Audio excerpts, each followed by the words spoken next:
right, everybody, welcome back to the Sideshow. My name is Mingo. This is Tony. Wow, you really let go of the extra names. Yeah, my old lady put the kibosh on that one. What does she have to say to you for you to finally get it that I haven't said to you?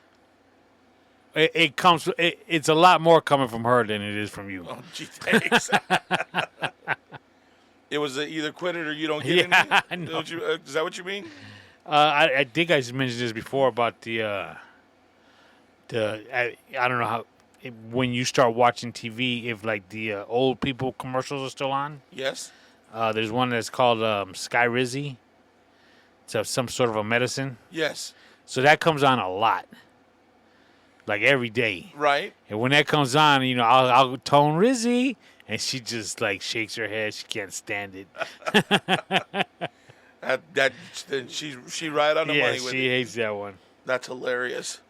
This weekend you went out to Phoenix for Manny's dad, Manny's birthday. Yeah. How was that? It was good. It was real good. Well, yeah, sounds really exciting. No, it's just I don't know where to start. I don't know if I should start from the beginning or just start from the party and then go backwards. No, start from the beginning. Okay. Start from the beginning, jump to the end, and then go to the party. My car, my wife and I we have our own cars. Right. My car, nothing wrong with it, but it's got like 22-inch rims with low profile tires. That's a perfect going out of town car. And so I don't like taking it out of town. What? As I tell my wife, which she doesn't like as well. It's nicknamed the Pimp Mobile. Okay, it's not for traveling. It's for cruising around town. It's the Pimp Mobile. And then when she drives it, I'd say you can't drive it. You ain't a pimp. Follow what I'm saying? Because I am. What? A pimp. Okay. So when we go out of town, what we've been doing is we take my mom's car. My mom has a Toyota Camry. Okay. And that really started when we just go visit my daughter. Okay. I don't want to be in L.A. and have somebody pull up with a gun and say, "Get out! I'm taking your ride." They're not going to take a Camry. Man, ain't nobody gonna check that. What year's your 300? 2009, I think. Ain't nobody pulling up on you with a gun to steal your 16-year-old. Man, if we walk to your driveway right now and told people which car you're gonna want, they're gonna want mine. Okay, trust me. Okay. So, plus my mom's car doesn't get driven that much. She doesn't drive anymore. Oh, okay. So it's got to get you got to drive a car every once in a while. Right. And even more than that. So we took it to L.A. the weekend before. What year's the Camry? I think it's 2012. Okay. A lot of miles on it, not very much. No, like very 80,000. That's pretty good. My Chrysler got 82. You got 82,000 miles on it? Yep. Damn. Told you. Pimp Mobile. So that's because it got a big rim, so they're spinning less. So, like I said, we take it to my daughter's house. Plus, in L.A., dude, you're getting door dings. It's horrible out there. Trust me.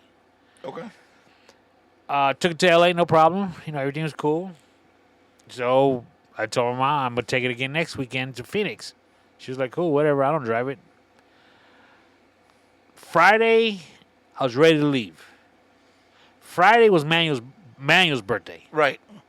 So I don't know if he's going out to dinner with his old lady. I don't know what they're doing. So I was, I hit him up at about 3:30. I said, "Yo, I'm about to leave. Is it cool? I mean, you home? You go, I'll roll up about 8. You gonna be good?" And so he actually FaceTimes me back. And he's like, "Man, we waiting on you." So his dad is there. His Uncle Rick is there. His cousin Tony's there. His cousin Dino's there. I don't know if his brother was there. He's got another cousin that was there. Like FaceTime. I was like, "Oh, shit, okay." I didn't know it was like that. You know what I'm saying? So I'm like, "All right, I'm out. I'm 4 hours, kid. I'm there." I pull out of the driveway, And I swear to God, the car was kind of like shaking. Like, it just didn't feel right. Okay. And I was like, man, I should just go rent a car. And I still didn't want to take my car. But I was just like, I should just go rent a car. And I was like, by the time I do that, that's going to be at least another 2 hours. Go home, catch an Uber to the airport, get a car, come back, load the new car up. I'm going to be back. That's going to put me back 2 hours. What could go wrong? Right? Right. My old lady told me, too, go get windshield wipers. Because Friday, we had some weird weather on Friday. Oh, yeah, yeah. Started to rain. So I did that. Took off. About an hour into the drive, dude, it was raining hard, kid. So going into just past Coachella? Yeah. Or right at Coachella? No, right before Coachella. Right after Coachella, before, like, Desert Center. Okay. Dude, it started raining buckets, kid. And then it's funny because you can see, like, lightning out in the desert. Oh, shit. Which is weird. So I'm rolling, and I didn't realize, dude, they got solar farms out there. Really? Dude, miles of solar panels. Miles and miles of solar panels. So why is electricity so expensive? Dog.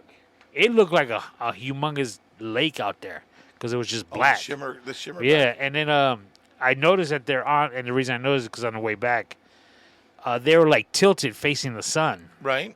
The west sun. And when I was coming back, they were like straight up and down, like because the noon sun. You know what I'm saying? So like something controls them to face the sun. Okay. It's a trip.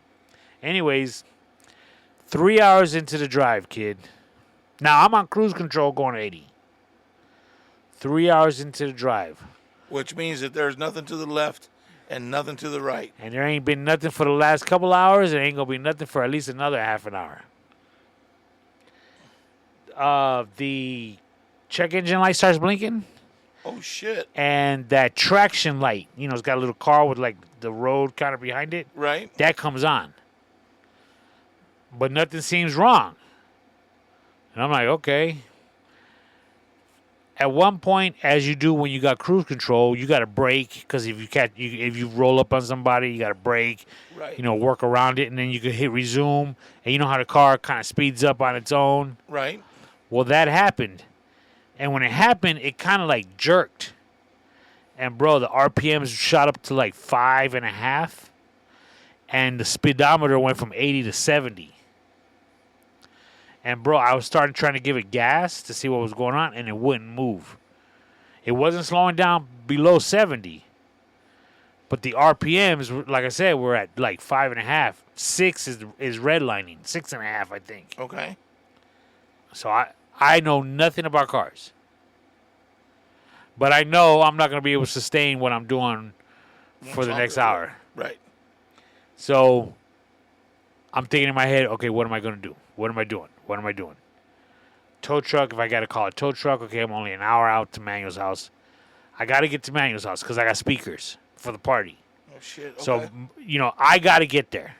I can't know a little bit about cars. Not from 3.5 hours away. But I got it. I get what you're saying. And I was thinking about calling Rob because he knows about cars. Okay. Now, I just didn't want to call you guys because I'm 3 hours away. I don't want you guys even thinking about having, you probably wouldn't have, thinking about coming to get me. Okay? Right. Rob would have been like, dude, give me 3 hours, I'll be there. But like, fool, you an hour away from Manny. Why are you calling me? I didn't want to call Manny because he's got house guests. Right. I don't want them worrying about me. You know what I'm saying? So, like, now I'm, fucked. My uncle Domingo in New York, he used to be a mechanic too. Okay. He got there's no way for him to come and help me. Right. So I'm like, I'm going to call him. Call him up. He's like, yo, I don't know. I told him exactly what happened. He's like, I have no idea. Sounds like something's going on with your transmission. It's not shifting gears. It's locked up in a high gear or a low gear, and it's revving. So he says, he confirmed, yo, you can't drive it like that for long because you're going to burn something out. So he says, dude, pull over. And I'm like, bro, I'm in the middle of nowhere, kid. What if I pull over and I can't get going again? You know what would have been perfect for you on this mission? Would have been a couple things. Would have been a survival bag and a gun. Just saying, middle of nowhere. I don't know if you've seen The Hills Have Eyes. Probably good to have a gun. Survival bag would have had a way to start fire. Would have had a little bit of snacks, a little way to keep you warm. I wasn't concerned about that per se. It was more of if you can get a hold of a tow truck driver, it ain't like he's probably gonna come straight out. So if I'm an hour out from a major city, You about 3 hours. yeah, exactly. And again, that's cool. I'm all right with that because I gotta get there. Right. So he tells me pull, and I'm like, dude, and there's an off ramp coming up, an off ramp that seems to go nowhere. You know what I mean? You can go left or right off the off ramp, but where is it going? Because you can still see miles, and where is that going? But okay. So I get off the next off ramp. I hang up with him. I was like, look, I'll give you a call back. I'm gonna see what I'm gonna do. So I take the off ramp. I hit my brakes. As soon as I hit my brakes, bro, everything went back to normal. RPMs went to like 2.5. I was able to give it gas. It would, I got more speed. The traction and the traction solid light and the blinking engine light was still going, but at least I was able to drive it. Right. So I got up to the off ramp, stopped. Everything seemed fine. Just went back onto the on ramp and took off. So I'm good. I was straight. I called my uncle back, told him what happened. He says there's something called he believes there's something called a shifting solenoid. He goes, that might be going bad. It's not shifting like it should. Right. So I was like, all right, cool. So I make it to Manuel's house. Don't say a word. Right? Get there. About an hour into it, I parked in front of his house. He tells me, yo, I'm going to have you park in the back. I was like, cool. I jumped in the car, turned it on. He didn't want nobody seeing the car. Yeah, park that shit out back, dog. Bringing down my property value. The lights didn't go on. So I thought, okay, cool. I'm straight. Didn't even think twice about it anymore. So I get there. Like I said, his cousins were there, his uncles, his dad. So we're talking. And I meet his cousin, one of his cousins I've never met before. And Manuel says, hey, man, you guys actually met before. Now, again, remember, Manuel and I have been cool since 87, 88. Right. So a lot of shit's happened. I shouldn't even say that. From 88, let's say to 88 to when I got married in 96. A lot of things could happen in those times. I've been to a lot of his family functions. Right. A lot of quinceañeras and all that kind of good stuff. So there was a party for his cousin, a graduation party when she graduated high school. I don't know. I don't remember if she graduated the same year we did or she might have graduated in 90. What was her name? Raquel. After. Okay. So we went to the party. She was the hot cousin, right? And I know that you can't say yes right now, but if you were the Tony at that age, was she the hot one then? She might have been the hot one for you, because she's very white. She's very light complected. And as yeah. So for you, yeah. If you'd have seen her through a screen door, was she hot? She was all right. I mean, that's Manny's cousin. I don't know. So there was a party, and at towards the end of the night, I took it upon myself to say, "Yo, you're tired. Time to go to bed." You know what I'm saying? Right. So I went. It was actually held at his grandmother's house. So I just went to the living room, got on her couch, and just went to sleep. You know what I'm saying? Oh, wow. So at one point, somebody came and shook me and woke me up. Your car's on fire. I don't even think I drove. Oh. I don't even think I had a car at that time. But he goes, hey, man, they're asking for you outside. And I was like, oh, shit, okay. So I get up. I don't know who this dude is. You know what I'm saying? I get up, I start walking to the back door, and I notice he starts climbing onto the couch. And it hit me. I don't know anybody here. Who's going to be asking for me? Manuel, And Maurice? why would they send you? Yeah, it's like, I mean, I just met a couple of his cousins, you know what I'm saying? So I turn around, I'm like, yo, man, no, that's my bed. Yeah, and he got up, he started giggling, he walked away.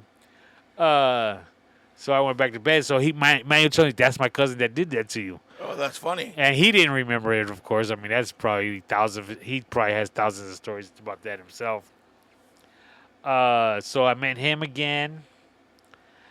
And, I don't know if you remember his Uncle Bobby.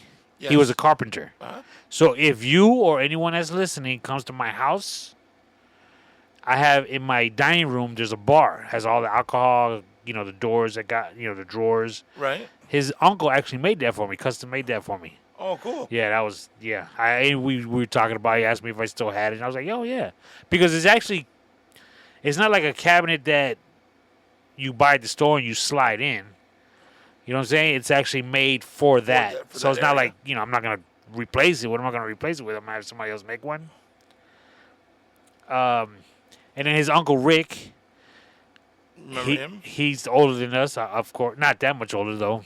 Maybe 10 years? Maybe. Oh, wow. 7 to 10, I'm going to say. Okay. Yeah, he was older than us. Huh?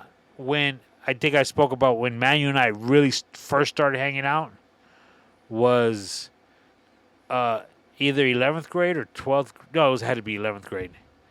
We were talking about, we had a class together.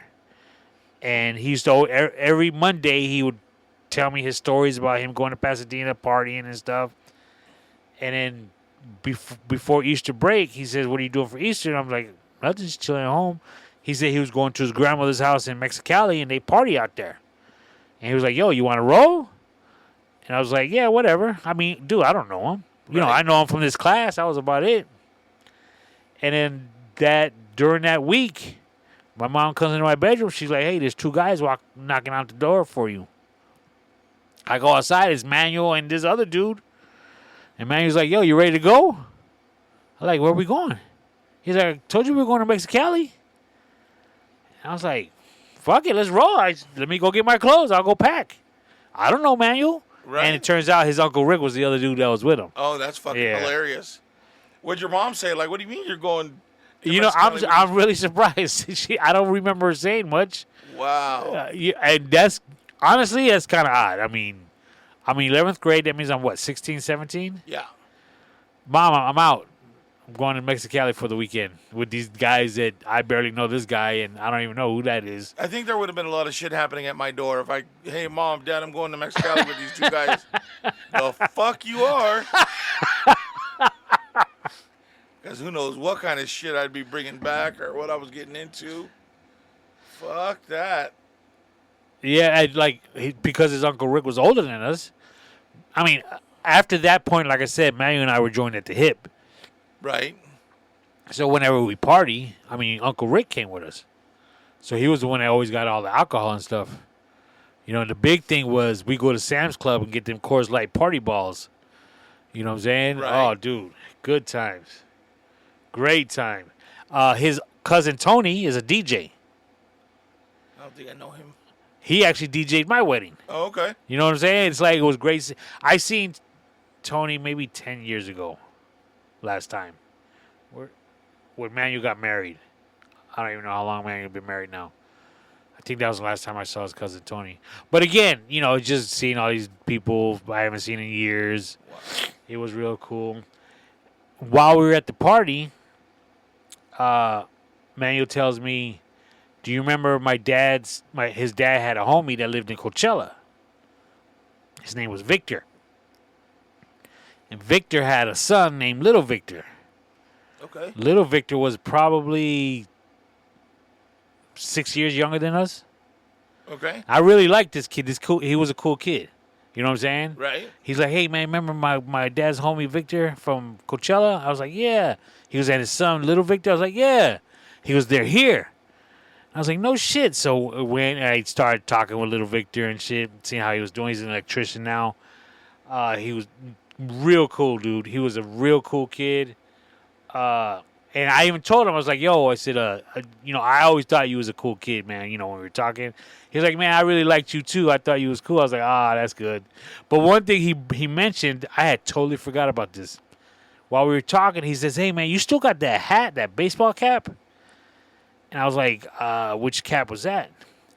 And he says, do you remember that you had a black cap that had a bone on the top yeah. and it lit up? You hit a button and it would light up. Oh, I don't remember that one. Dog, that was a pimp cap right there, kid. You still have it? No. I have no idea where it's at.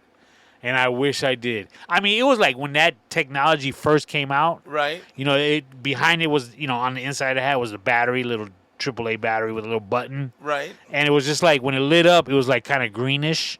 That's funny. Dog. And did it say T-bone? No, it just had the bone and it just lit up. Oh. That's fucking hilarious. My man said, you still have that hat. Oh, that was the best, though.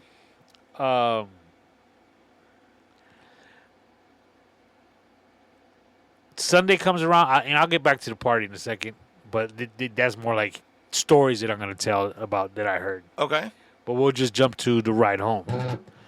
Sunday morning, I get up, I pack up my equipment, throw it in the car. Manuel's got a German Shepherd that she's like 2 years old. She's like really rambunctious. Right. So they actually took her to a dog sitter for the weekend because it's too many people for her. Right. So he was actually out picking her up when I woke up and was doing my thing.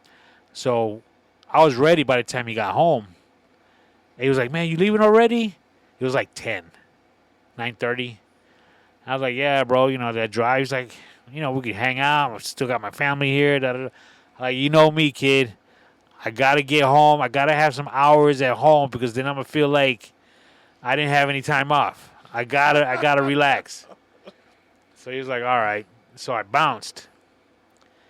And, dude, no lights, no nothing. And I'm like, cool. Everything was back to normal on the car. Filled up the car with gas. I'm straight. Hit the cruise control at 80, and I was gone. Had my tunes. I was straight. An hour into the drive, the lights came back on. Now, here's what's weird. This is around the same area that the lights came on coming. Because I still got 3 hours ahead of me now. Because it happened an hour into the drive. Okay. So I'm like, I'm just going to ride it until see what happens. The lights came on, but there were no problems. During the trip, at one point, there was an incline. So guess what happens? It shifted into a lower gear and or a higher gear, started going faster, and it locked up again. Oh, shit. So I just tapped on the brake, it released it, and I just manually, with the gas pedal, just went up the hill. No problems. It happened maybe 2 or 3 times during the trip back home. And I was able just to, again, hit the brake. I was straight. Came back, rolling into town. Called my old lady. She's like, I'm watching football. You want to pick up lunch? I was like, cool. I'm going to go to Popeyes. Give me some fried chicken. Right. Pull up to Popeyes. And right there in Bermuda Dunes, off the freeway. You like their potatoes and Cajun gravy? Yeah, it's good. Their fries are good. Mm-hmm. Sandwich is good. I like that stuff better than the regular stuff at KFC. No, KFC's better. You're tripping. KFC's better all the way around, kid. Don't sleep on tripping. KFC. So I get back in my car, got the food, got in the car. Right. Somebody knocks on my passenger window. I rolled on the window. I said, what's up? He says, yo, I'm assuming you don't know. Your front tire is really tore up. So I get out, bro. It's like peeling. It's all like shredded on the outside. Oh, the top of the outside. The tires look brand new. But, dude, they were tore up. Yeah, excuse me. That tire was tore up. Did you find that they're probably like the original tires? No, but what I think it is because they just sat in 120-degree weather Yeah. without moving for months at a time they got dry rot. So Wow. from Popeyes to my house, I drove like 45, kid. I took Varner. I didn't get on the freeway. I took Ramon Road. Again, 45 miles an hour. Here And the I reason am. why he did that because it's Sunday and no shops are open. What am I going to go shop for? A tire? Oh, yeah, I'm going to have to handle that during the week, kid. I got Popeyes right next to me. I got my old lady waiting on me. I'm going home, kid. I need time. Okay. So, but the thing is, for 3 hours on a freeway in the middle of nowhere going 80 miles an hour, anything could have happened at that point. Because I never looked at that side. Somebody was looking out for you, dog. Dude, I have to agree with you on that That one. big man was looking out for you. Dude. Because 80 for that tire to come apart like that, you'd have hit the brakes and flipped that motherfucker.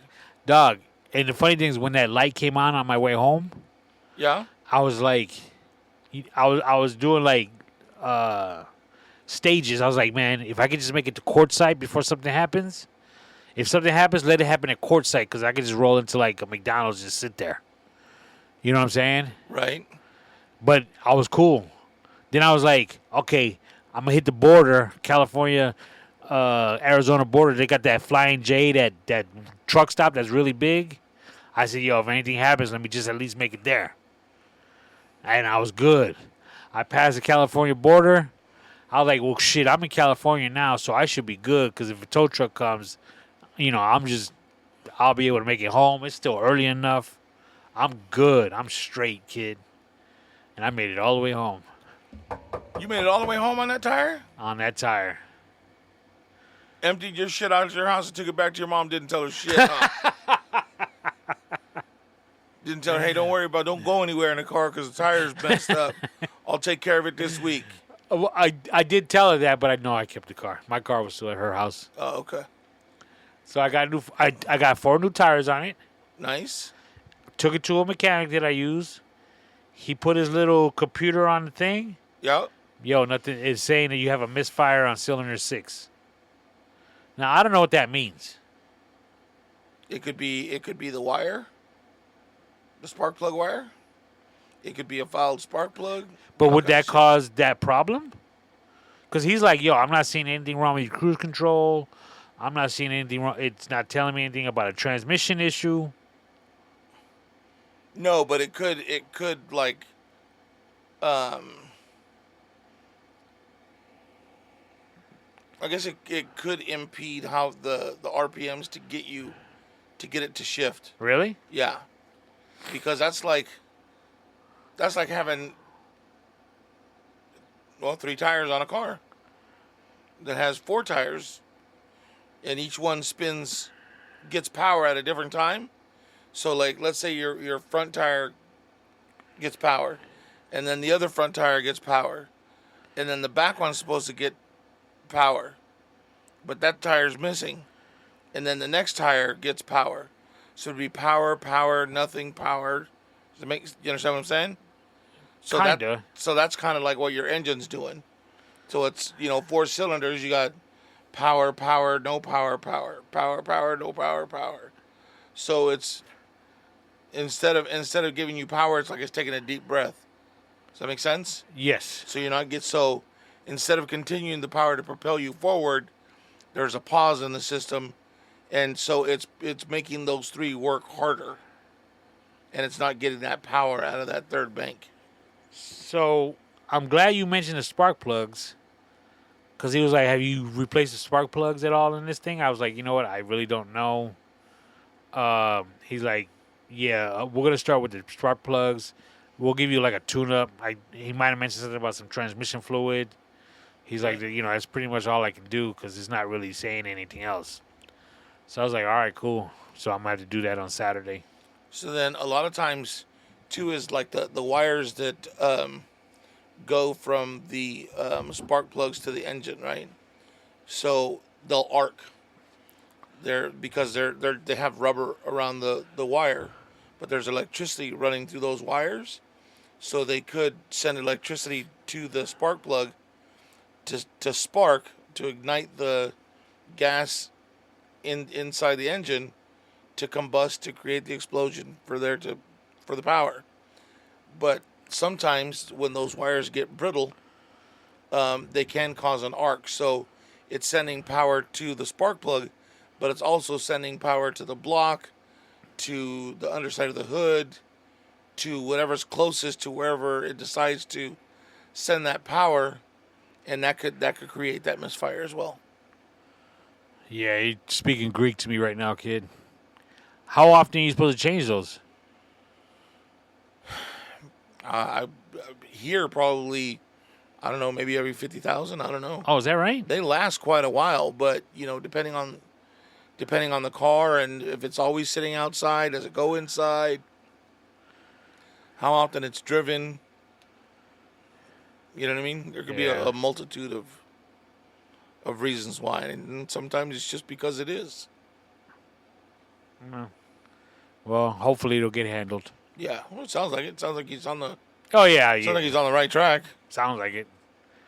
So while I was there, talking to people, I'll give you one story, for example. I can't believe. Hold on, though. I can't believe that you drove from the fucking border. Actually, you drove from Arizona all the way back to your house on a tire that was pulling apart. Yeah. Why didn't you just put the spare on it? From Popeyes? Yeah. Because I'm at Popeyes. I'm almost home. So what would have happened if the tire would have blown on the way home? I'd have changed it. You ain't never gotten a flat before? While driving? Well, yeah, but if I pulled over and saw that my tire was doing that, I probably would have just went ahead and changed it before it blew. It was hot. I had Popeyes chicken. Come on, kid. And another thing, if I just drove for 3 hours at 80 miles an hour, let me try and get home in 15 minutes. Feel me? Well, here's the other thing. I'm not gonna lie. Two things. The last time when I took that, the Escalade to Vegas, something similar happened. I drove all the way to Vegas, and as soon as we drove into where the gas station and lights in Vegas started, one of the tires had shred. And I pulled off the road, and I saw that it was coming apart.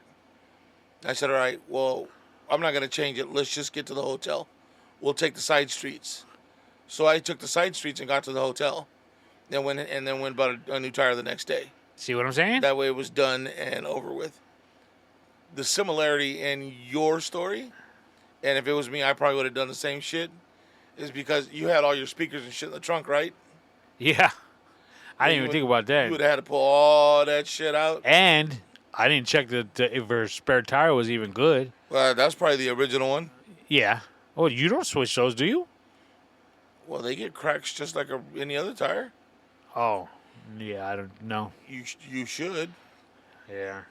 But the camera stayed at my house on Monday. Everything was fine. Tuesday afternoon when I got off of work, I drove it to the tire spot. On that same tire. I was straight, kid. Then you should have gone to Big O Tires. They're having that special where you get like 3 tires and the 4th one's for free. And they just charge you more for the 3 tires.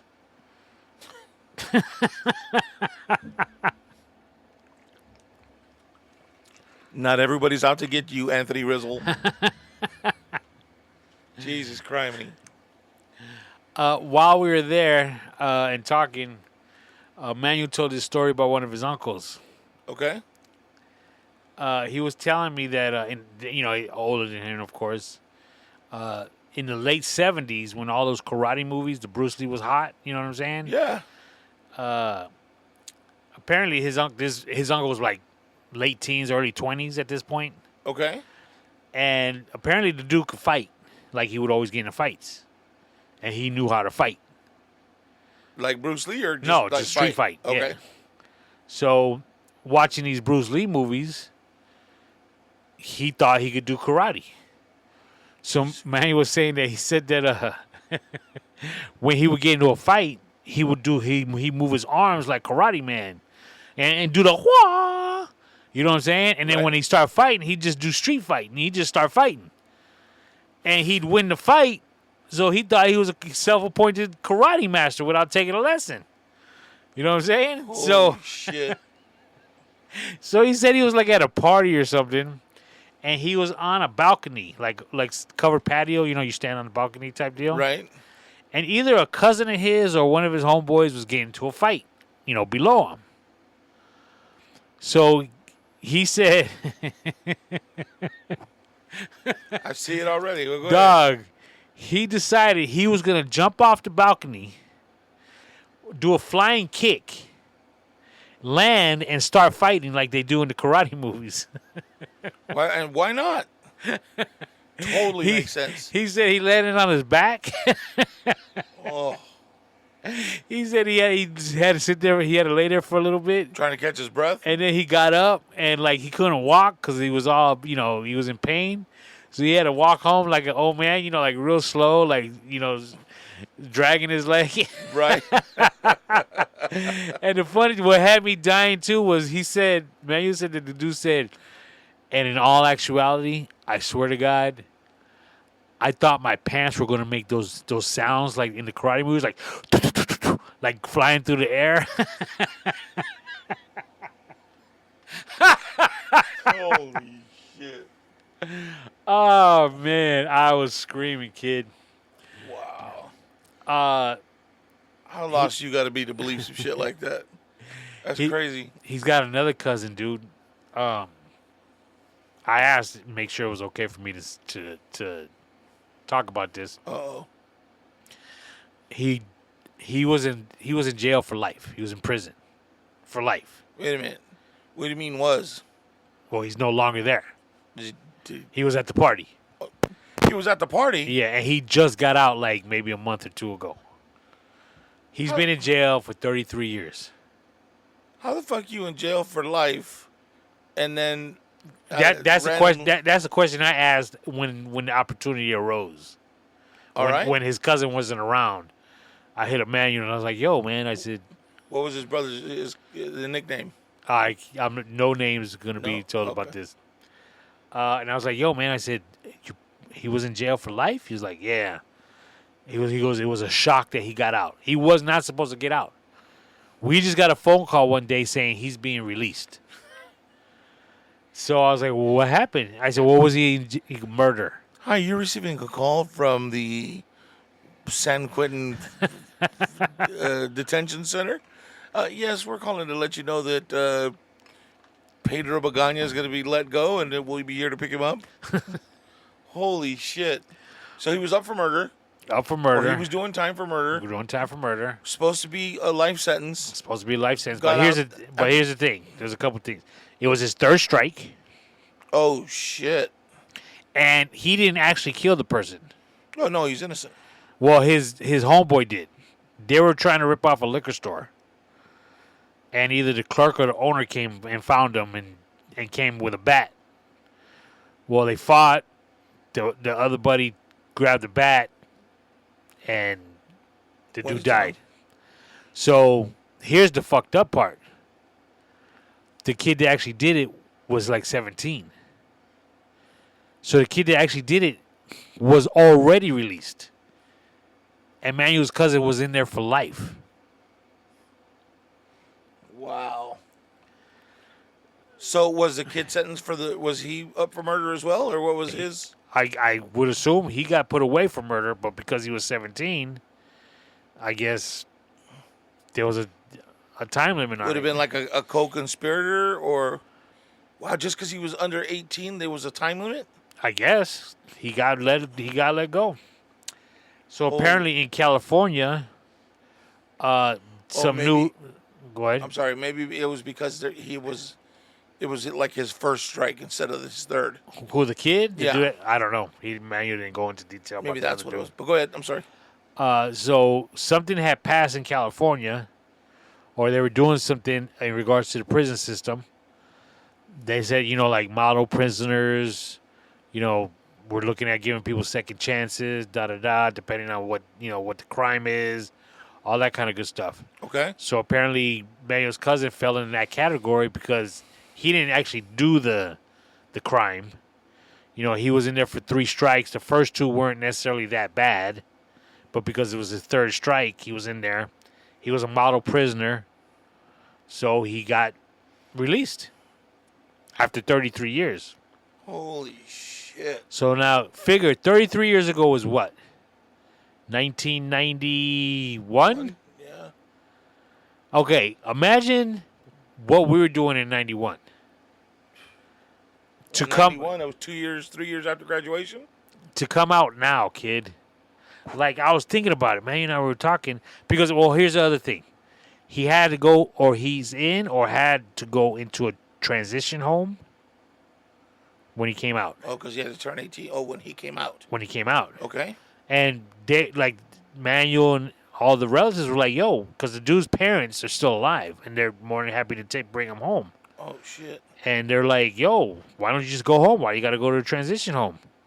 And apparently, I mean, which makes total sense. The guy was like, yo, they're going to help me figure out how to get an ID, a driver's license, how to apply for a job now, all that stuff. And that got me thinking, yo, my man went in before there were even pagers. Or at least pagers that we used. Dude, he went in before there was computers. Bro. Before the internet. Apparently his sister got him an iPhone and he's bugging out off of FaceTime. And wouldn't you? I mean, you figure. Well, yeah. We went through the stages of a page. Well, dude. No, cordless phones were already out. With big ass antenna. Right. But you figure pager went to a regular phone, went to like a flip phone, a StarTAC, to the Motorola walkie-talkie. You know what I'm saying? And then the invention of the iPod to now everything is on your phone. That's crazy. You come out, there's no pay phones. Where are the pay phones? You know what I'm saying? Think about it. I mean, I guess, and this transition home kind of helps you catch up. See all that shit? Holy shit, bro. Dude, that's a trip. That would be, I don't know what I would do. He missed a lot of good shit going on. 90. So 91 would have been the year that Tyson got arrested. But he was arrested in 92, tried in 92, and sentenced in 92 for the rapes. Really? Okay. Yeah. 92. So 91, that was the last year of Bush Sr. Damn. And then that following year would have been Bill Clinton's first year. That was also 92 was the 25th Olympics. Dog, he missed Tyson biting off Holyfield's ear. Yup. He missed all kinds of stuff. Holy shit, dude. Bro. Manuel said that like he would help out, like around the house and stuff, getting ready for the party and whatnot. Right. And they asked him like to sweep up in this one area. And Manuel was like, yo, my man, like the furniture, he'd move it, sweep all under it, move the furniture back. Like, I mean, that's what they did in prison. He was just like, yo, bro, I'm just, you know how I asked him, how I was able to ask him about, what was he out for, da-da-da. Right. We were at a store called Total Wine. We were picking up some alcohol. Okay. And it was funny because his cousin was looking at the buzz balls. Oh, yeah. And he was like reading the packaging and stuff. And I was telling him, I was like, yo, man, I said, my kids told me those things are strong. They taste like shit, but they'll fuck you up. And he was like, yeah, he goes, I got one of these back home. and I liked the bottle. So I cut the top off, and I was going to plant a plant in it because I liked the shape of the bottle. Right. And my sister got mad at me because she's like, I could have violated my parole had they seen me with this thing. He goes, I don't even know what it was. I found it on the ground. It was just trash. It just because it was round, I liked it, and I just wanted to plant a plant in it. I was like, man. But Total Wine, I've never done it here, and I don't know if you can, but over there at least, they got like a cold room. You go back there, you get kegs, you get cold beer. You walk into the freezer section. I didn't know that. Okay. I don't know if they do it out here. I've never seen it out here, but it back there, you walk in with a cart, and you put a keg of beer on there, and you roll out with it. So his cousin said, I'll go. When we brought it to the car, his cousin was like, yeah, I'll put the cart back. We were like, cool. And his cousin was taking a long time, and there's the cart return right there by the first parking spot. And so when the dude came back, I mean, he was gone for a minute, kid. Okay. And my man was like, yo, what happened? Where'd you go? He goes, I took the cart back. He's like, but where? He goes, well, I took it back where we got it from. And you walked all the way to the back of the store and returned it into the freezer? And he was like, well, yeah. It was like, you know what I'm saying? That's Jesus. Man, he was like, is that okay? He was like, oh, yeah. He goes, but I would have just dumped it right here in this fucking parking spot. It's just, again, you're institutionalized, and that's, everything got to go back to where it was. Yeah, you don't have to think for yourself. Yeah. It's when and how everybody tells you it is. That was a trip, dude. But he was a real nice guy. Real nice guy. Give him a couple months, bro. Let him be out and people deal with assholes and shit like that are different than how you deal with people inside. Right. I'm just saying. Could you ever go to jail? How do you think you'd do in jail? I don't think I do very well, but now that I'm older, I don't think I could have handled it when I was younger. No? No. But now I'm not as pretty as I used to be, and whatever. It is what it is. All right. I mean, the food would suck, that's for sure. I would assume. Right.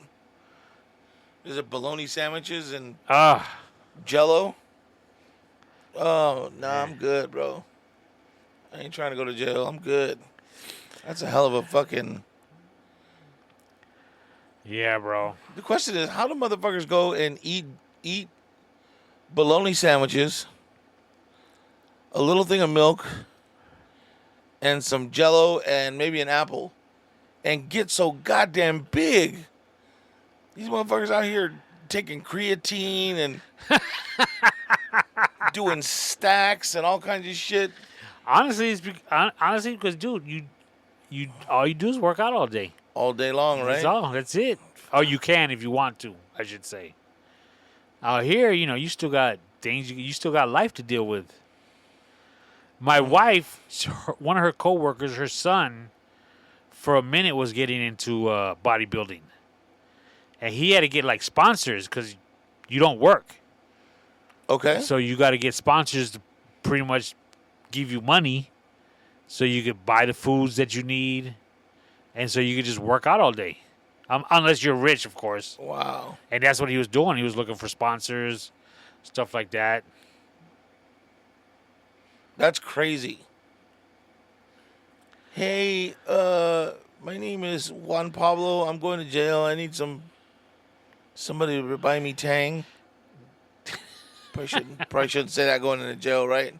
What else could they buy? It's not called Tang. So while we were there, also Ada, Yeah. her husband had a story, kid. Tom. I didn't catch the beginning of the story. I missed the very beginning on actually what happened. He seems like a really nice guy. Oh, he's a real cool dude. My man, I guess where they live like, let's say, on a lake. Okay? Right. And they have the docks. So Okay. I'm just going to assume, because this is the part I missed, he was on a boat, and he was going from the boat to the dock. Okay? Okay. So Let's just say that that's where how this started.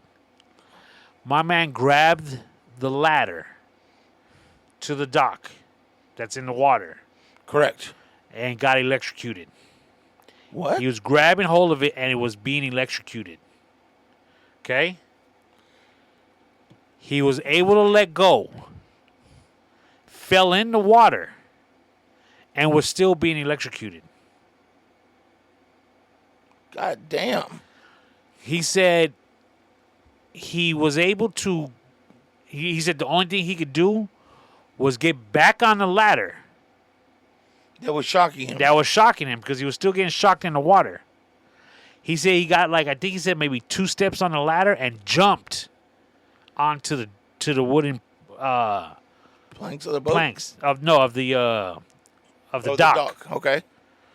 Bro. Apparently there was something going on with some wiring. Maybe it was touching the metal of the ladder under the water.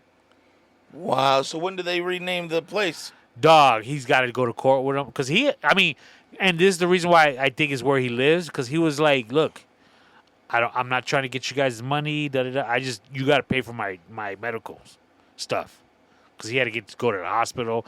I don't know how long ago it was, but he says he still has pains in like joints, like where like let's say your elbow, stuff like that. Right. He said he don't feel right, bro. That's nuts. Yeah, that's fucking crazy. And anyways, they said they won't even talk to him. Got to talk to the lawyers. Really? So he's got to get a lawyer, probably sue him, all that kind of good stuff. He got to figure out what the problem was real quick because... Well, apparently, there were witnesses because there were people that helped him when he jumped out and jumped onto the dock. Like, people came running. So it ain't like it's a, he said, she said type deal. Have you ever spent a lot of time on a boat? Define a lot of time to find a boat because I go on my cruises. No, I'm talking about a boat that you got to on the wooden plank and step from the wooden plank onto the boat. I've gone on those, yes. For the day. About how many times? 10. Are they, when you go, is it with like people you know? Or is it with companies that are running the boat trip, I guess? Okay, well, like James has a boat, so Okay. we would always go on him, and that seats, let's say, 6 people. Okay. Then I went on a fishing boat with Cindy. Remember Cindy? Uh-huh. Her husband, Dan. Okay. He would go out like once a year with some buddies. They invited me once, and that was a pretty big boat. Okay. You could go downstairs. They got like a bed down there, stuff like that, and I got seasick. When you were going to get on, I'm assuming you're going to say no. And I'll explain why. Did at any point when you went to go get on, did it seem like the boat was rocking in and out? Yes. And here's the problem. Prior to going to the marina, Okay. we stopped at 7-Eleven, and I got some Dramamine. Okay. And you're supposed to take it like half an hour before you need it. At least. I didn't realize we were so close to the marina.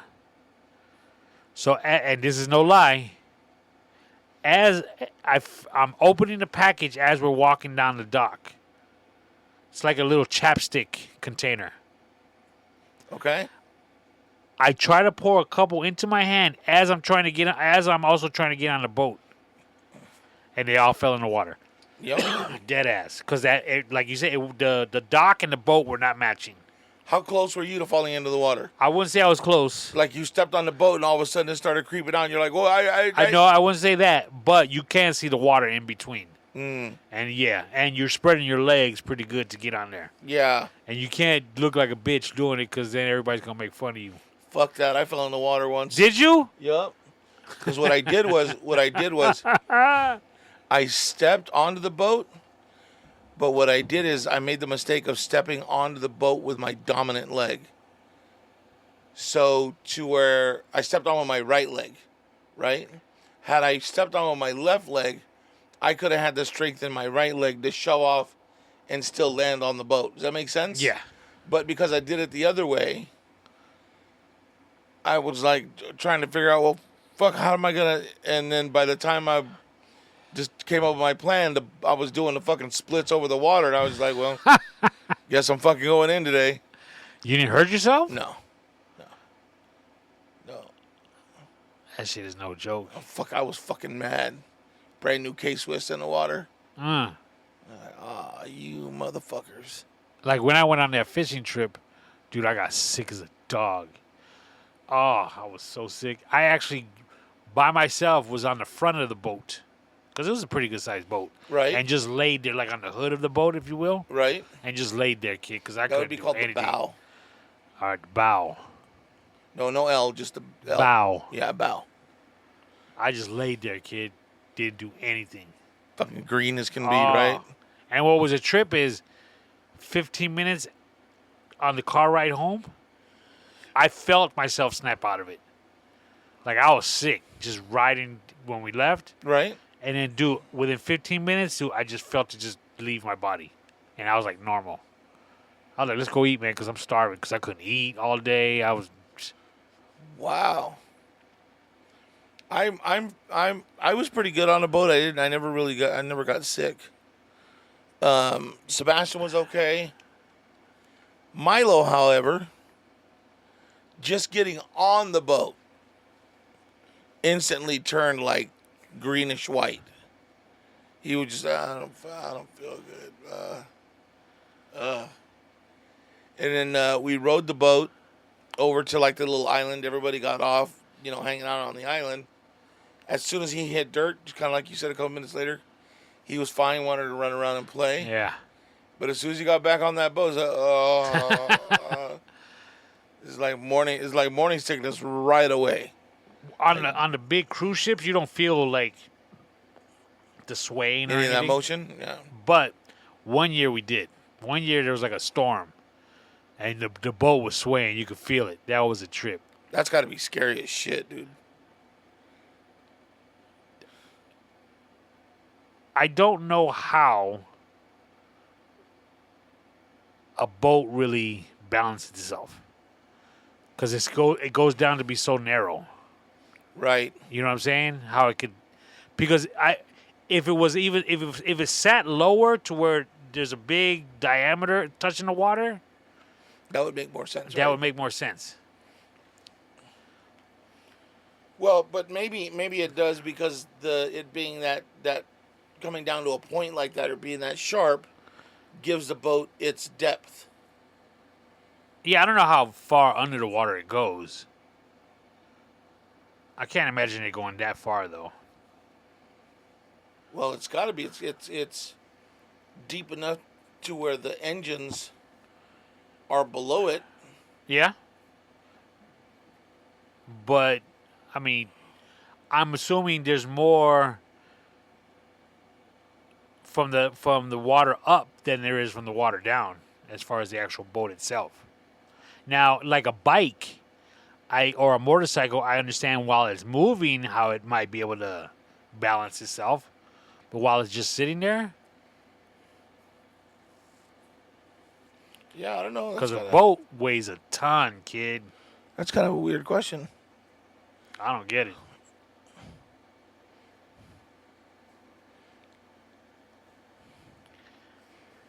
Yeah. That's weird. Because I'm assuming it's got to be level on both sides. Yeah, because it's not like it goes, pointy up to a square. Right. All that shit's rounded. Yep. So you're right. What's holding it up? It's a trip. Mm-hmm. And when you go to the front or the back, or the bow, if you will, it goes to a point. Like when you're on the deck, it does go to a point. So it's not like it's a square or a big circle. I don't know. Yeah, I don't get it either. That's crazy. I had another conversation with someone else at the party. Okay. that you might be able to share some insight on. Okay. And I hope I'm not breaching a sore subject. Got this friend. Here we go.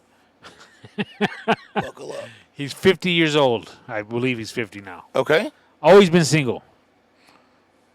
You know, he goes out on dates. He does that. Might have a girlfriend here or there. But for the most part, always been single. And he was asked, which I never thought to ask. It makes total sense. Yo, why did you never... How come you never got married? Now, his answer kind of made sense.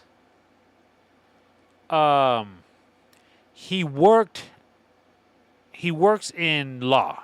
He's not a lawyer, but he works in law. Okay. He, for a very, very long time, worked for a family law attorney.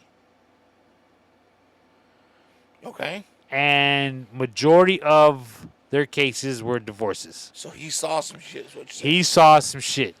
Okay. And he saw some shit that is downright not even fair. And he was like, why do I want to deal with that? Why would I want to deal with that? And he said, look, Pacheco, you've been married 20-something years and everything's good. You know, Ada, you've been married so many years. My parents have been married for so many years. I get it. But what I've seen, I couldn't handle it. If I had to go through that, I don't know how I would handle it. Now, I understand when someone gets divorced, and when it happens, when it's fresh, I'm never getting married again because of what they just went through. I can see that. But then a certain percentage, if not a big percentage, get remarried. How long did that guy work for the lawyer? I'll probably say 15 years, Oh, no, give or take. That dude was jaded 10 years ago.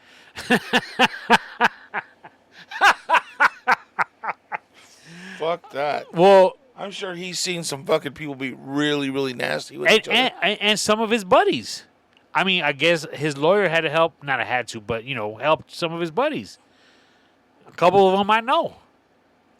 And he's like, dude, what about such and such? And I was like, yeah. He goes, dude, nicest guy in the world. I was like, yeah, you're right. He goes, the shit his ex-wife was saying about him that wasn't true, that I knew for a fact wasn't true, and he got railroaded, and then the kids don't talk to him because of the shit that she's told them.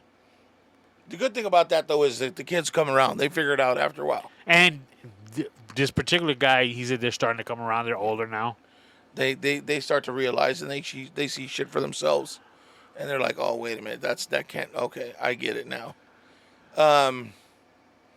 Yes. Yes, what? It's that part of it, when it gets nasty like that, because, you know, you got to figure,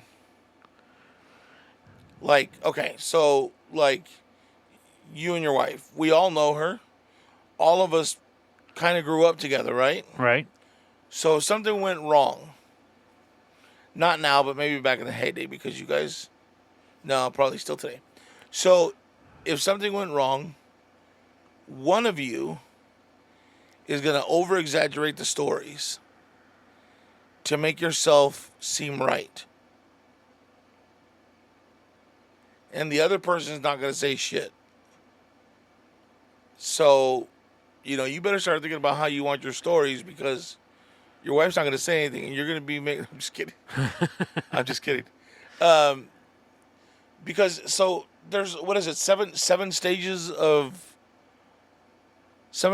divorce, or 7 stages of whatever, of anger. So, you know, they go through all these things, and like if your wife were to come to you and be like, I'm done, you got to understand, she's been done for a while. And she's already been through being upset, giving you an extra shot. Is it me? Is it him? Blah, blah, blah. Whatever, whatnot. And then finally just being done, fuck it, I'm out. To where if you're a guy and you're oblivious, and they come to you with that, you're like, wait, hold on, wait, what happened? Like, you're fucking seeing somebody, and then there's no communication. You flip out because you think it's because of another dude, and she's just like, no, I'm just tired of your dumbass, and I'm tired of this, that, and the other thing. And if you don't give that person, which had you really paid attention and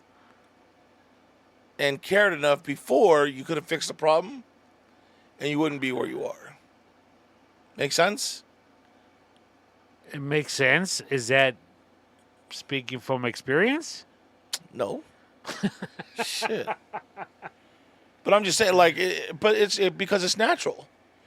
Everybody, nobody wants to be wrong. Nobody wants to be the villain, right? So somebody's gonna exaggerate the story and be like, oh no, he did this, he did that, he did this, but never gives the lead up. It's like those videos on TikTok. They give you the video of some black kid beating up on a white teacher, but they don't give you the build up. Or they'll, two guys fighting and they don't give you the build up. Or what caused it? What was the lead up to that point? Make sense? Yeah. So like if you and your wife broke up and you had already decided a while ago that you wanted to break up, by the time you tell your stories, you've already devised it to where, like, look, man, I did everything I could. I took this class. I listened to her. We went and did those wine and painting classes. We went and did, wine and dinner, to where we went and, they give us the have you ever been to those classes? No. I know what you mean, though. Like, where you go and you create a dinner together and, yeah. I went there with her like she asked. I did everything she wanted. It just wasn't enough. So you try to paint yourself in a good light as the victim, so that way everybody looks at her and be like, oh, she's such a contusion. You know what I'm saying? That they lay all the blame on her, and now you get to keep the friends in a divorce. But what he dealt with, 99%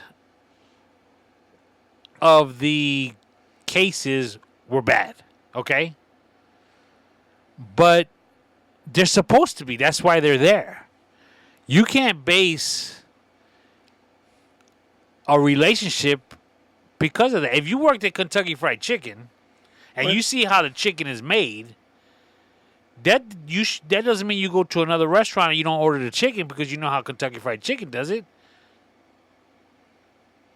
Follow what I'm saying?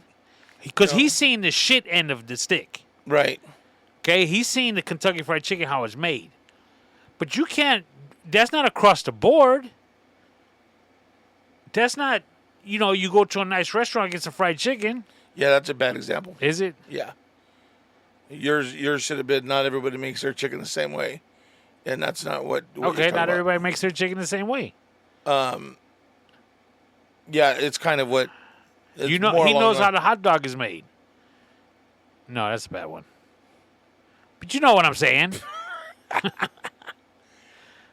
Yes. But here's the thing. Not all divorces are bad. Some are amicable. Where it gets ugly, también, is money. Where money's involved. Like, let's say your wife didn't work. Never worked while you guys were married. You made all the money. Okay? You were able to buy her car. You paid off the house. You sent the kids to school. Your money paid for the house. Right? All that shit. Isn't it our money? So, let me ask you a question. If you woke up every day and had $10 when you woke up, but before you left the house, you had to give $5 to your worst enemy, okay, how would you feel? Would you be okay with that? No. Okay, then. Until you have to fucking do that, you have no say or no realm of no point of... But then that's just like saying, if she stayed home with the kids and you worked all the time, and she took care of them, are they her kids? No. Oh, exactly. It's not your money. It's the household's money. Just like No. they're our kids. No. It's our money. It's our kids. If I go to a soda machine and I put in my dollar, and I order a Pepsi, and a Pepsi comes out, is that my Pepsi or the machine's Pepsi? It's your Pepsi. Right. So why would it be her kids? If she stays home and takes care of the kids, but I put all the money into it for her to stay home. Because you're saying it's your money. Right. Because I earned it, because I go to work. Well, she raised them. They're hers. No, because I gave her the money to do that. So she's basically an employee. You see what I'm saying? It's like if I put my money in, like I put my dollar into a Pepsi machine and I pull a Pepsi out, that's my Pepsi. That's not the machine. We traded for that dollar. You see what I'm saying? Just like look, you're going to stay home. We're going to have children together. You want to stay home and take care of them. I'll go to work. I'll make sure that you have all the amenities. All right. So you're doing what you signed up to do. Right. And she's doing what she signed up to do. She's staying home with the children. Okay. But now you're saying you're not happy and you don't want to be here. Well, then don't be here. This is my house. They're my kids. You can go now. Bye. You see what I'm saying?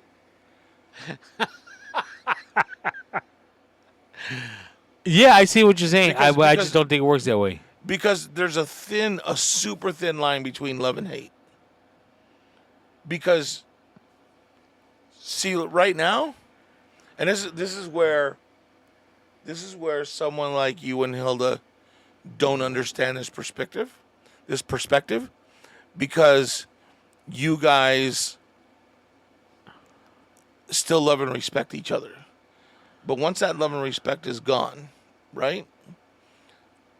You got to know Hilda knows way more shit about you, and you know a lot of shit about Hilda, right? Right. To where the both of you would become each other's worst enemy when you walk away and you try to make yourselves the victim in the relationship.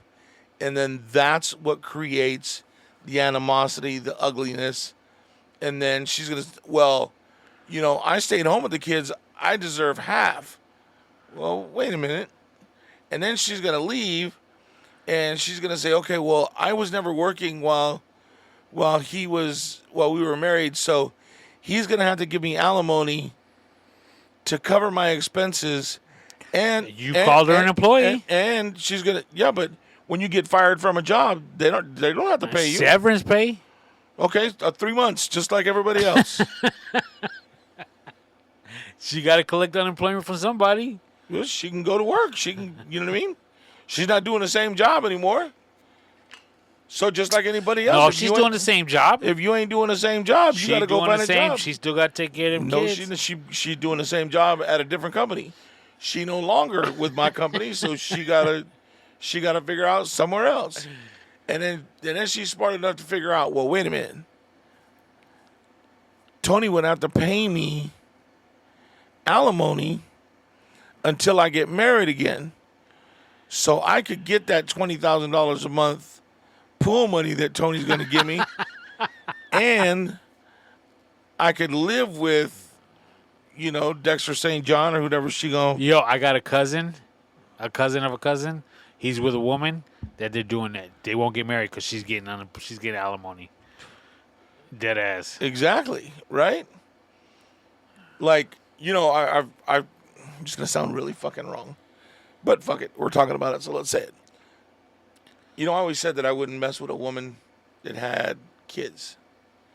But I paid a lot of money in child support, right, over the years for my kids.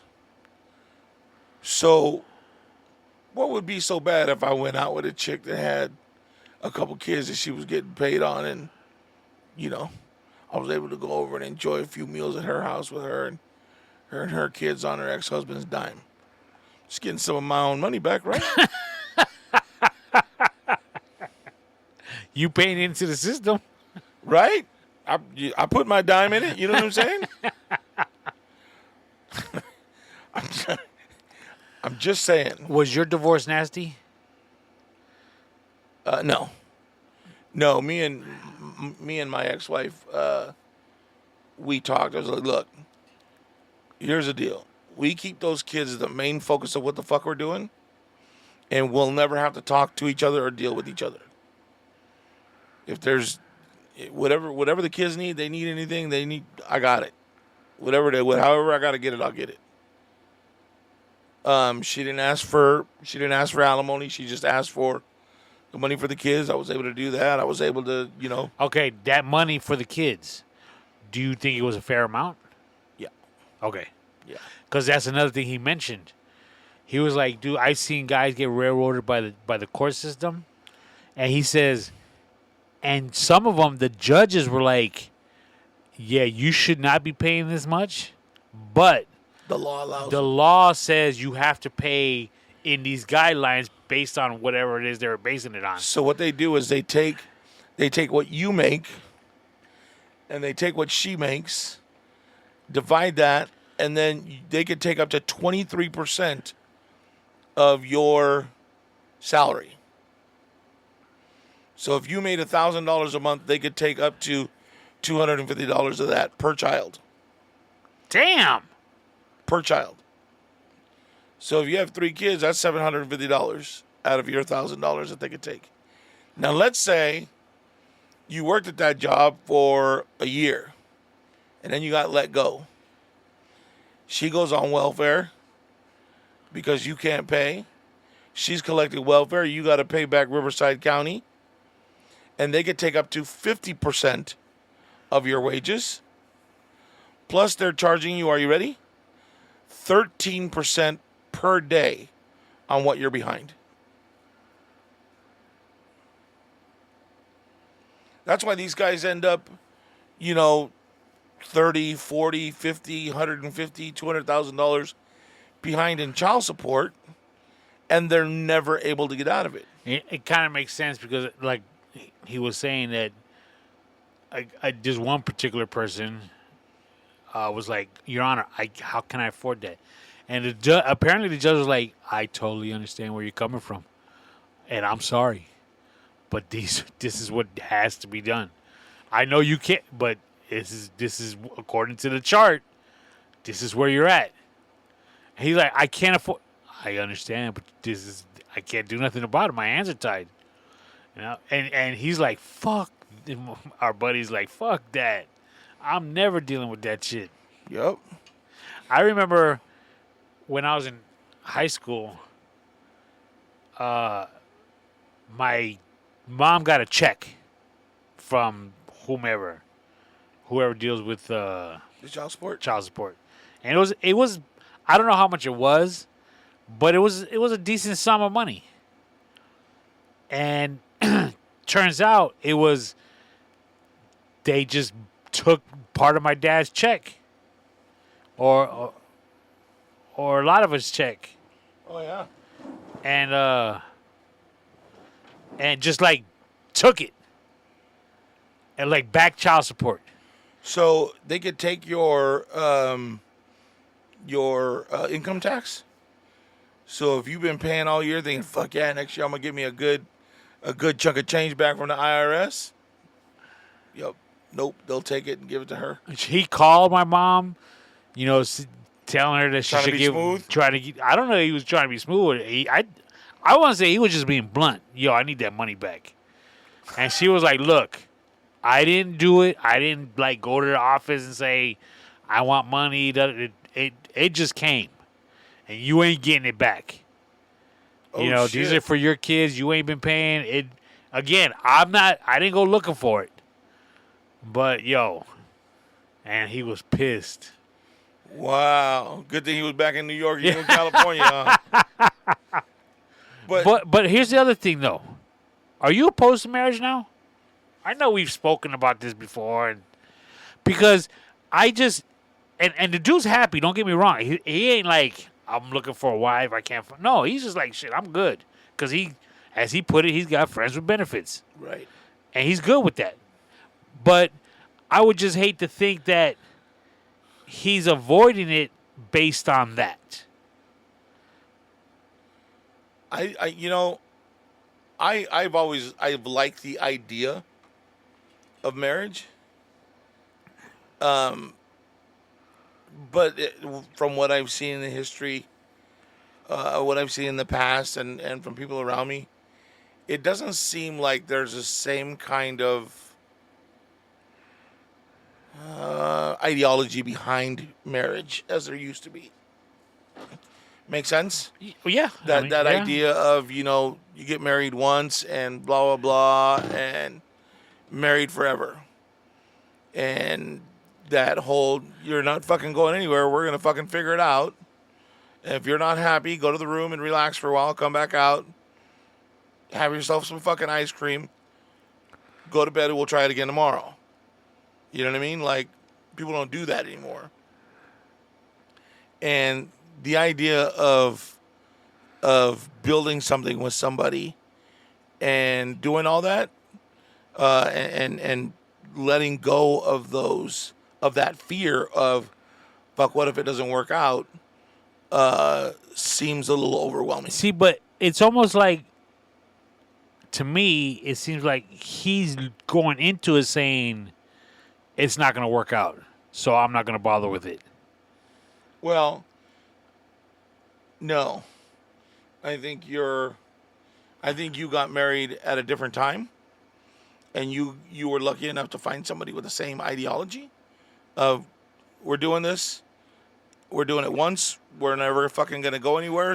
You did. Everybody did. Buckle up. Everybody did. Right. Sometimes it just doesn't work out. Right. But you can't, from the gate, say, I don't think it's going to work out. I mean, how do you go into it saying that? Well, I don't think you do. But I think what you do is what you do. It's kind of like, let's see, how am I going to explain this one to you?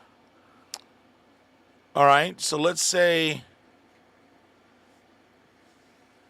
you're building a pool, and you've put in a certain kind of pump in a pool, and that pump didn't work for you. It gave you all kinds of problems. You tried and tried and tried, and you told yourself, I'm not going to change out the pump.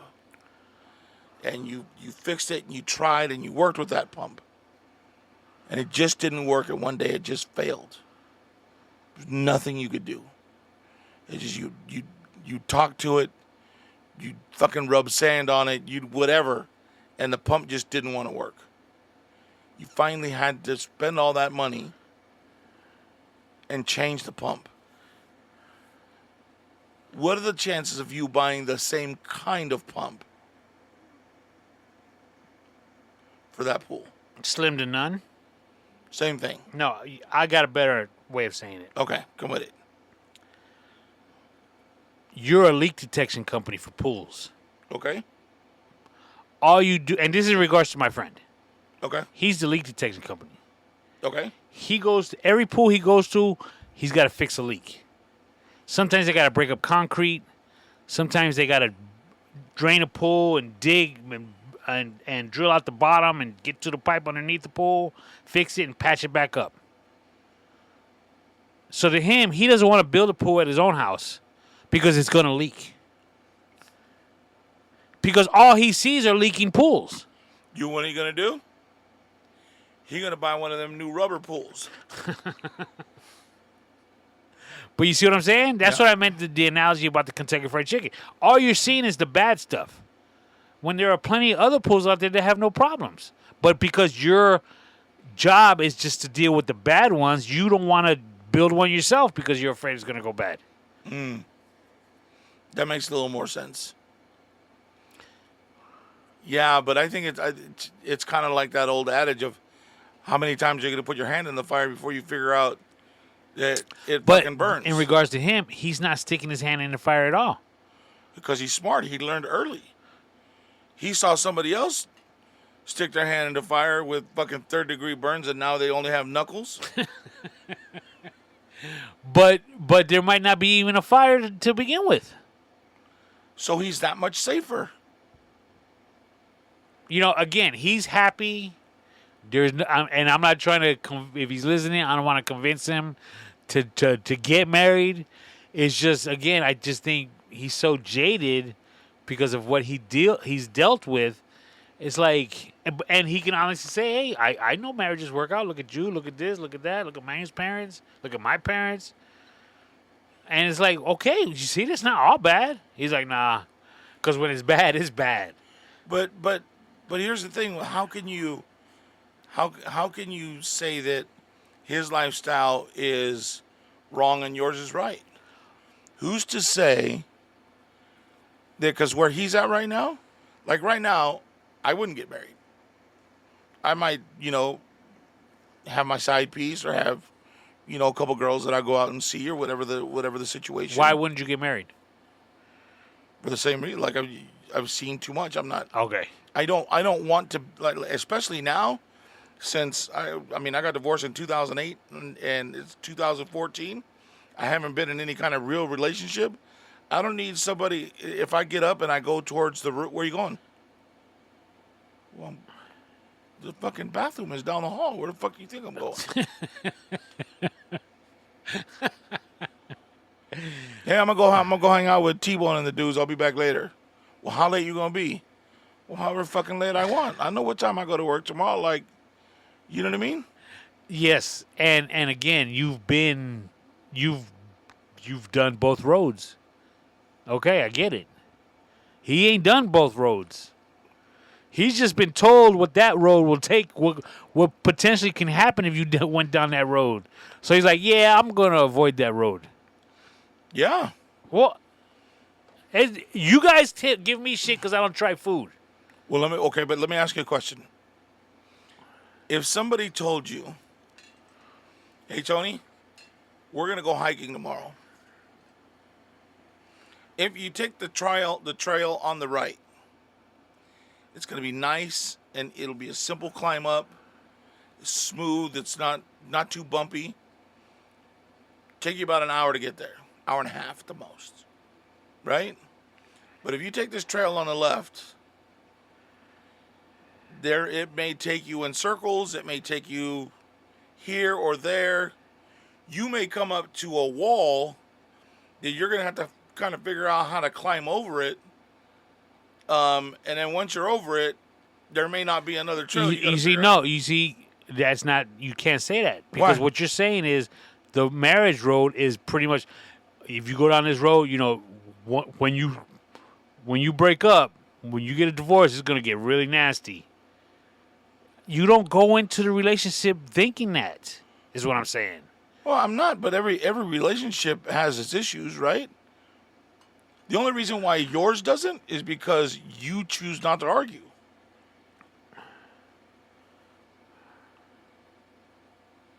From what you've said, is like, oh well, if whatever she wants. I choose not to argue. I just, whatever. There's never been anything big enough for you to want to argue about. Is that fair to say, or yeah. am I off? No, you're just fair to say. So, not everybody's relationship is like that. Not everybody has that same. But not every marriage ends in divorce either, and a contentious divorce to boot. And what? Contentious? No, not every marriage ends in divorce. But how much of, I guess it comes down to how much of yourself are you willing to set aside to continue on that marriage? Like, how important is it to you to stay with that person that you're willing to let go of things that your certain beliefs? Now, let me. Isn't that the point of marriage? No. Let me, because, we keep going back and talking and we say, your marriage. But again, your marriage isn't the normal in what we're talking about and what drives people to divorce. So let's say in your marriage, instead of being, happy, or at least we'll say happy, right? If Hilda cheated on you and wanted to go out every night, and you're like, fuck, I gotta stay home. I gotta get up at 4 o'clock in the morning to go to work. Oh, that's okay. I don't go into work till 10. I'll be fine. Oh, tomorrow's my day off. I'll be good. I'll sleep all day while you're at work. Right? And didn't do the things that you guys do to share time together. Like, hey, tomorrow's my day off. No, you can't record. No, you can't. You're going to spend the day with me. Right? If you're not willing to give up those times to do that, and you're okay with doing that, as opposed to saying, well, I kind of I want to spend time with you, but I gotta go. I want to go record. I want to go do this. If it meant arguing about it, you would just be like, oh no, you're right. I'll just I'll let him know that we can't record. We'll choose another day. To where some guys would be like, fuck man, you get time to go hang out with your friends and go do all this shit. I'm asking for a couple hours a week, and I can't have that. Like I can't. What about my time? What do I? So if that give and take isn't in that relationship, right? And if you're okay giving up that portion of yourself to placate the other person, it's going to be much easier for you. Make sense? It does. If the person that you're with doesn't care enough about you to make that time and wants to go do all of the things that they want to do and not allow you any room for you to be with your friends or go do things with your family, your brother or sister, whatever, there's an issue there. And there's a reason why that person's trying to keep you in step. Make sense? Yes. So not every relationship is built the same. You and your wife have chosen to, you know what, I love you enough to do this, but we're gonna do this, and you guys have so many similarities, to where you're not the conventional marriage at this point. You're not the norm anymore. You see what I'm saying? You guys, if we were talking about fucking happy days, you guys would, be right along the line with everybody, because you guys are the house where everybody goes. You're the place where everybody hangs out. You're the center of other relationships, go-to time and pleasure time. Does that make sense? Yes. To where some relationships are dealing with anger issues, or have alcohol issues, or have cheating issues on both sides. You know what I mean? And there's so many different things that there's no focus on the relationship, no focus on the family unit. Neither one of them are willing to, okay, we're doing this the wrong way. What if we did this to make it better? What if we chose to do this? And you guys come together, not you guys, not when I say not you, listeners, people, came together and said, okay, what we're doing doesn't work. How are we going to fix it? I'm willing to stop this. I'm willing to give this up. I'm willing to give that up. Okay, babe, you know what? You're right. I've been selfish. I'm going to go ahead and I'll stop doing this. I'll stop doing that. Let's come together to make this work. Not a lot of people know how to do that. Not a lot of people don't have the same communication skills, and as woke and as communicative as the world has become, people still don't know how to communicate with each other. Does that make sense? Yes. And that's what creates that issue in relationships, because now it's a different kind of power struggle. Because women no longer are okay being the complacent wife. They want to be heard. They want to be able to do their own thing. They make money for the relationship. They blah, blah, blah. They want to be treated equally, blah, blah, blah. Well, I'm not going to treat you equal. You're not a dude. So let's get that out of the way first. You know what I'm saying? Like, let's get that out of the way first. I'm not saying that you belong in the kitchen or that these are your things, but let's just be honest with each other and say, hey, you know what?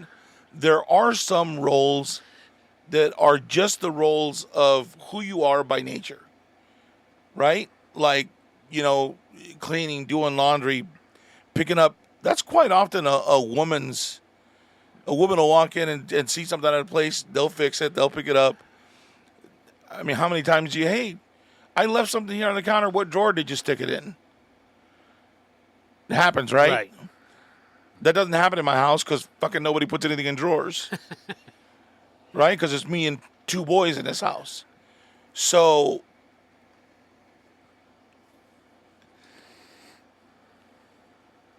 it's just a different time. But when you say equal, I'm not going to treat you equal because you're not a man. There's certain roles that we take. Right. It's still equal.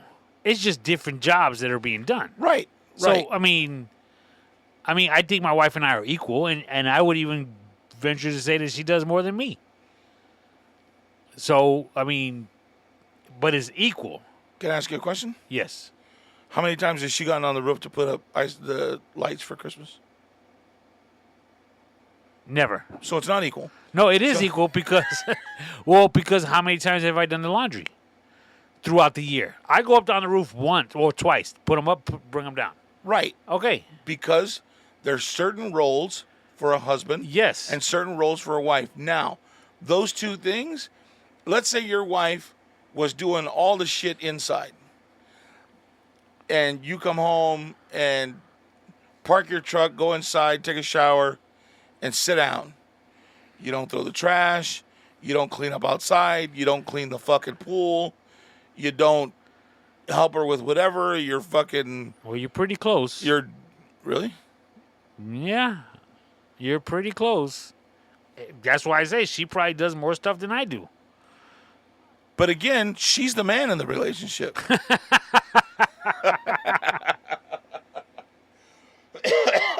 I'm just fucking around. But that works for you guys. Yes. But again, you guys, are a different kind of people, and you guys have been together since fucking high school, and you've known each other for how long before you got married? Oh, you asking me? Yeah. 8 years? So by 8 years, you fucking know what you're getting. Right. You know what I mean? You guys have talked about all of, whatever, and since you made it past the 7 years, you made it past the 7-year itch. If there was going to be any cheating, it would have happened in there, and you should be good going forward. Okay. I'm just going to say one more. I'm just going to end it with this. Okay. All I'm saying is, again, you guys tell me, how do you know you don't like it if you don't try it? Motherfucker, because I tried it. If I haven't tried something, how do I know if I don't like it? I'm lucky enough that I came away from the fire with all my fingers. You know what I'm saying? So for the buddy to say, yeah, I've seen so much shit, I don't want to get... I'm like, well, you can't base it on that, though. But, it worked. Again, it worked for him. It works great for him. But hold on. Let me... The difference between what you're talking about with him seeing all of that shit and be like, oh, fuck that, I don't want any part of that. Right. And you saying, I don't want to eat that, I'm good, is because you haven't seen the same amount of people saying, no, I don't like that. That shit tastes like shit. I got sick when I ate that. Fuck that. That tastes nasty. Everybody around you, hey, dude, that shit tastes fucking bomb. You should try. No, I don't want to try it. That's the difference. That's the difference. This guy, he also, he's always been in good shape. Right. And so we got to talking about that as well. And he told me, because I explained to him the my weight loss and then how I put on 6 pounds with Cinnabon. And he was like, dude, I got a sweet tooth. I was like, no, you don't got a sweet tooth. Like, I got a sweet tooth. He goes, no, I got a sweet tooth. And I was like, I gotta have dessert every night. He's like, yeah, I'm just about like that too. I said, so what do you do? Have you ever heard of the Ninja Creamy? No. Dog. I read about my old lady. She's already slapping it down. But you make your own ice cream? Oh, with what is that? Sweetened condensed milk. I mean, I don't know the ingredients. Mm-hmm. But he's like, dude, I do that. And, I'll put bananas in it. I'll put fruit in it. I'll use honey instead of sugar. So it's just not so much garbage in it than in a regular tub of ice cream. And he's like, and you can make it like regular ice cream where you got to scoop with your spoon. You can make it like a Wendy's Frosty. Oh yeah, yeah. And I'm like, he goes, you just change the blades or whatever. Well, they said that if you take chocolate milk and Cool Whip and mix it together and freeze it, that it never totally, there's something else in there that I'm missing, and you freeze it, it never freezes, and it's like a Wendy's, what do you call it? It's just Cool Whip and something chocolate. I don't remember what it is. But let me ask you a question, because you brought this up. Something happened the other day where I saw something and I thought, that's fucking crazy. Who the fuck invented butter? Because butter isn't just something that you walk up on. It's not a fruit that fell out of the fucking tree. It's milk fat that you got to sit and work. Is that what I mean by churn your own butter? Yeah. So you've never seen it looks like probably about yay tall, and it's round on top, and then it's a cylinder that comes down.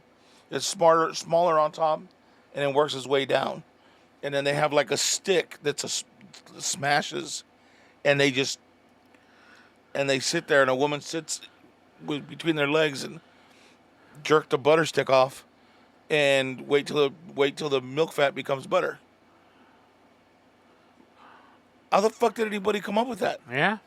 There's plenty of things you could add to that list. How the fuck did they come up with, hey, if you add sugar and whatever else to that cow milk and stick it in the ice overnight, you'll have a nice cold treat in the morning. Ooh, put some berries in it. Isn't somebody a long time ago told me you make your own ice cream, but you got to use salt? Yes. What's the salt do? For the ice. Because it makes the ice colder longer. Because they have those machines, kind of like what a butter machine looks like, but they pour so it's like it looks like a double boiler. You know what that is? No. So on the outside it has a pot, and then on the inside it has a smaller pot. So on the outside of the smaller pot goes the ice, and then your ingredients for the ice cream goes in the middle. You put the top on it, and then you pour rock salt all on the ice. Then you put the other lid on it and crank it, and crank it, and crank it. And within, I don't know, half an hour, I guess, you have ice cream.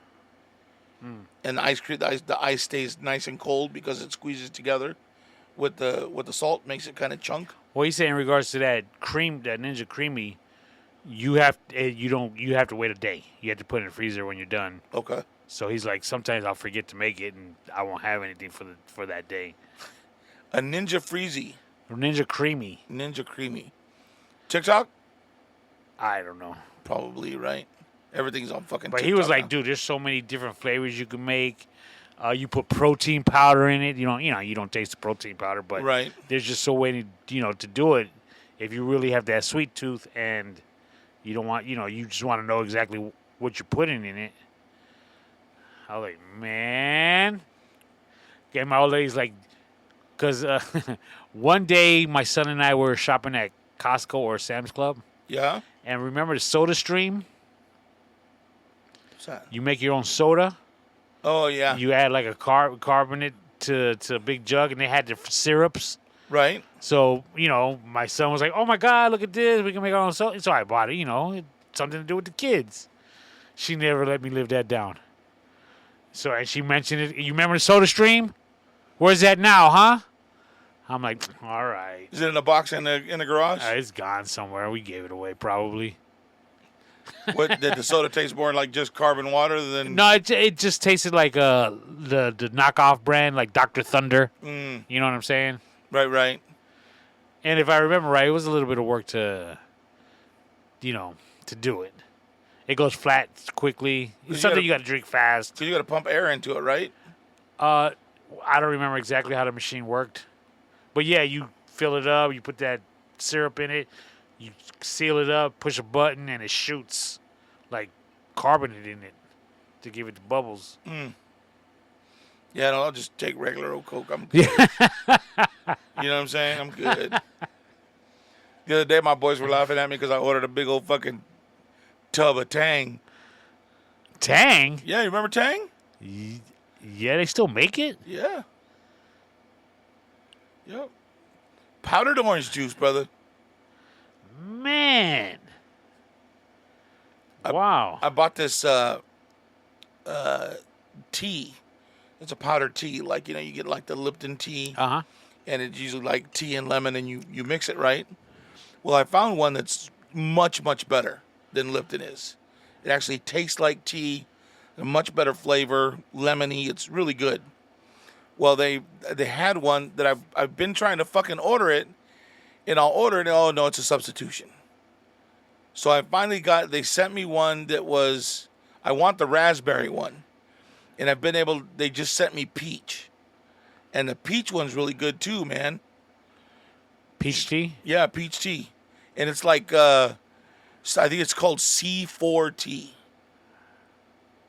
It's really good. You should try it out. I'm not a real big tea drinker. Really? Except one day, 5 years ago, 6 years ago, one of my customers gave me a diet peach tea Snapple. Oh, yeah. That was off the hook. Snapple don't fuck around when it comes to tea. That was good. So there's this lady, her name's Karen, lives about four houses down from me. I've known her since I was 4. She came to the house to introduce herself like our second day in that house where I grew up, right? And we've known her forever. And super nice lady. But she used to lay out when I was a kid. And so that was fucking 49 years ago, right? 49, wait, oh shit, I'm 53. So for like 48 years ago, 47 years ago, right? She'd lay out and she looked good, right? But she would always have a jug of tea out in the sun. Like she would put water, hang the bags in there, and then the jug would sit out in the front yard until it turned brown. She used to make the best tea. Oh, is that right? Yeah. Actually, I don't know what it is about sun-made tea. It's so much better. Although it could have been just because there was a sexy lady in a bikini handing me tea. Only problem was she didn't put no sugar in it. So you go take it up. And I think that's why I never really liked tea. Because when we first moved to California, my cousins did that same thing. Put it outside with the bags in it. And, you drink it like that. To me, it tastes like dirty water. Yeah, there's supposed to be sugar in that shit. Yeah. My mom did. She would make it the same way. Sometimes she'd forget, so she'd make it on the stove where she'd boil the tea. My old lady does it that way. And then put a cup and a half of sugar at least and the tea and then some water. Be like, I felt my tooth fell out with that one, Mom. That was good. Just the right amount of sugar. But shit. Yeah, dude. Back in the day. You got any birthday shout-outs or anything going on this week? Oh, we done already? Well, we had an hour and an hour 50. You still got stuff to talk about? You want to keep going? No, not for this episode, but I do want to talk about that last school shooting. I want to know your thoughts on it. Bang, bang. We'll talk about that next week. All right. My sister-in-law, Letty, her birthday is this Sunday. Phil's wife. All right. What up, Happy Phil? birthday, Letty. Also, our high school friend, Sandra, Her birthday's that same Sunday. Oh, nice. Happy birthday, Sandra. Happy birthday, Sandra. Raymond, who had the first kid of the Sideshow podcast. Raymond. He just found out that his second is going to be a girl. Wow. So congratulations, Raymond. Congratulations, my friend. And he hit me with a fun fact. What's that? That will be grandchild number 8 for his mother. Wow. And they're all girls. They will all be girls. Raymond, listen. I hope I'm not putting your business out on Front Street. But if you want to have a boy, you need to stop smoking weed. Weed kills the baby boys in your ball sack. Just to let you know. And some people hit me up, want to know if I'm ever going to talk about money again. And again, I just, So here's a little tip. One of many that will come. Here we go. One of many. Something that I exercise. If it's just something that you want to buy, okay? Nothing big. I'm not talking refrigerator, car. Those you should be saving up for. But if you ever want to buy something and you ask yourself, can I afford this? Should I buy it? Can I really afford it? My recommendation is if you could buy 2, then you could buy the 1. If you cannot buy 2 at that particular moment in time, then you should not buy it. That's how you could know if you could afford something. Tell me something you've bought recently. I haven't bought anything recently. Something you've bought that you didn't know if you should buy because if you could afford it or not. Your wallet. Your Louis Vuitton wallet. Man, that was a long ass time ago. Okay, well, I'm just saying that's something like if you could buy 2 of them, then you can afford it. And if you can't, then just set money aside for it. And then when you set money aside for something, I personally don't see a problem with you buying it. I always said if you're going to buy a wallet, if it's going to cost you everything in your wallet, why buy it? You ain't going to have shit to put in it. I think that's what Tony's trying to say, just being nice about it. If you could buy 2 of them, then you can. If them brand new shoes you want to buy, if you could buy 2 pairs, then you could buy the 1. I think I'm just going to start waiting until my birthday. To put there you pictures go. Up. Shit, I got this shit figured out. Have you worn them yet? No. I ordered a shirt. It's going to look right, dude. I can't step out in brand new shoes and be like, oh, I'm going to get a shirt that match later. Shit, that's not the way that works, Tony. You act like you don't know me. Is there anybody else? Oh, that's it? That's it. Cool. Oh, you know what? Tomorrow is Manny, my first co-host. It's his birthday tomorrow, so happy birthday, Manny. I don't even know if he listens. Happy birthday. And I think that's it, right? Cool. If we missed you, you weren't important. And just if we missed you and you're not important, remember that's Tony's job. All right, guys. Hey, thanks for listening. Love you guys. See you next week. Peace.